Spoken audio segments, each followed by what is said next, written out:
verse of a book, a scripture called the Quran, that I would suggest every human being take a chance to read. If you can't read it all, read a verse, read a chapter of it. I mean, why not? You watch TV, you got 100, and if you got cable, you got 700 something channels, including those adult channels. If you got a computer, you're surfing the web.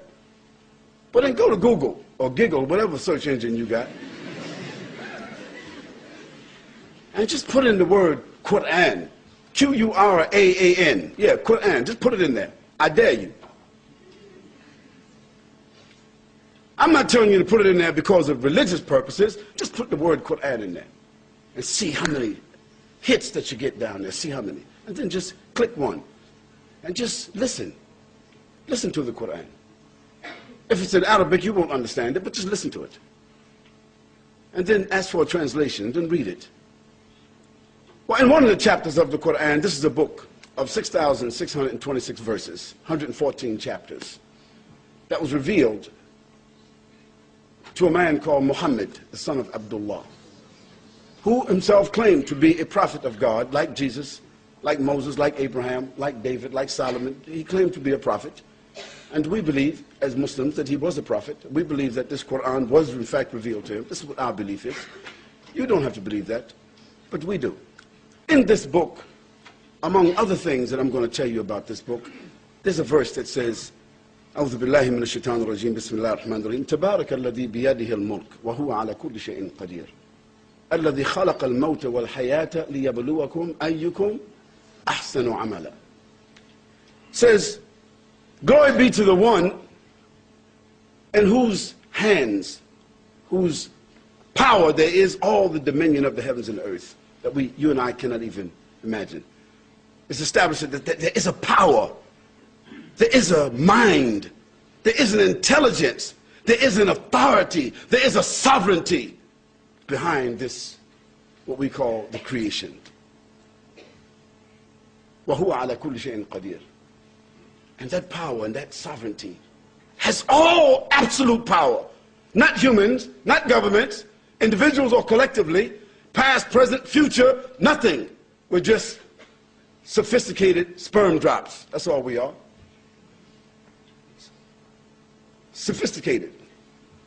But that's where we started out. And in the end, dust to dust, ashes to ashes, that's all we'll be. وَهُوَ عَلَى كُلِّ شَيْءٍ قَدِيرٌ الَّذِي خَلَقَ الْمَوْتَ. It is that authority, that power, it is that mind, that intelligence that has created the heavens and the earth and everything in it, and created death for the humans before giving them life. Think about that. Death was conferred upon us before we were even given life. It was already there, inescapable. When you came into life, you carried with you the imprint on your DNA. You gotta die. That's a ticket that comes with the package. Life, death. But in this particular verse, we usually as humans say life, death, because we're living looking at death, even though we ignore it. But in this verse, it switches it, because the one who has given the life says, death, we give you as a gift life. الذي خلق الموت والحياة ليبلوكم أيكم أحسن عملا. In order to see which one of you will be the best in their behavior and in their conduct or their responses. Now that verse gives us the premise of our discussion. That the purpose of life, this small little like that, that's all it is. We think of it as days, weeks, months, years. We call some of us, what do they call a person who's 100 years old, we call them? A centenarian or something, what's that terminology? Somebody who's 80 years old, we give them different names, but it's just like that. And if you're 60 today, or in my case, 59 in 3 days. Maybe I shouldn't have said that, huh? See, think back. Think back when you were 15 years old, 12 years old, when you were just playing around in the schoolyard at home, doing this and that. You had no problems, and you're thinking about life and all the things you want to do and what you want to be and what you're going to achieve, and your brothers and your sisters and your mother and your father and your house, and no responsibilities, no rent, no bills, no nothing. Think about it. When was it? It was just yesterday. For me, it was just yesterday. Just like that. Where has the time went? What has happened?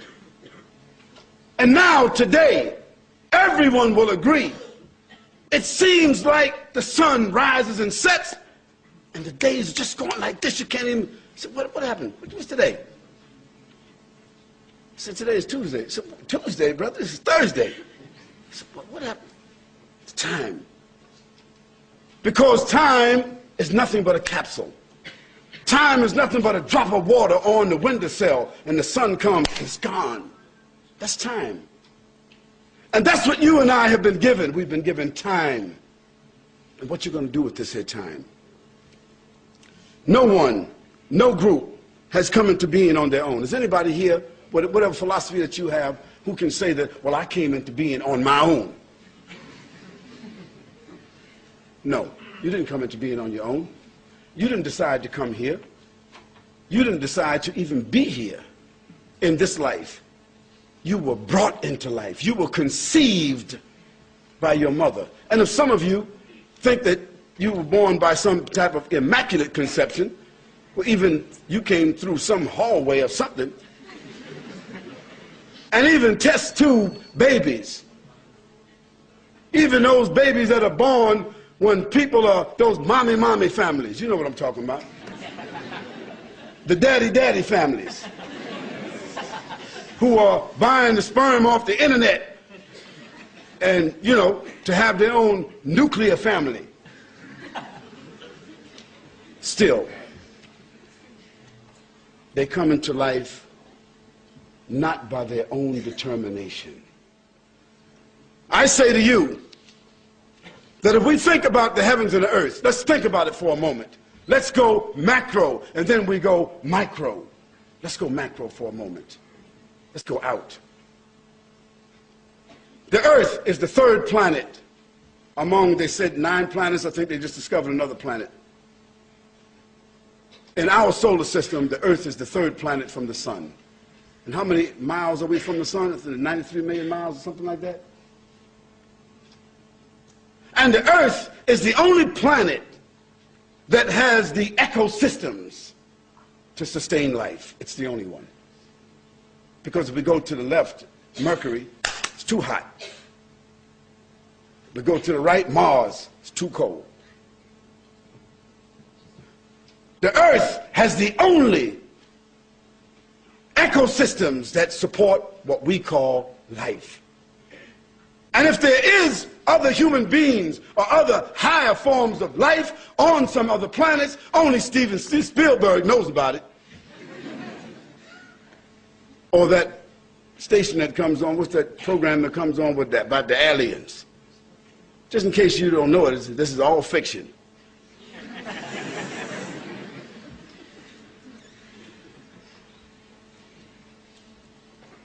And our solar system has a sun, which is a star. And our solar system is dependent upon the energy of that star. It's called the sun. Yet our sun, with all of its brightness and power, it is one of the smaller stars in the Milky Way. Did you know that? One of the smallest. One of the smaller stars in the Milky Way. And the Milky Way itself has 56 billion stars like our sun. And the Milky Way, as a galaxy, is only one of the smaller galaxies in a nebula. Can you imagine this?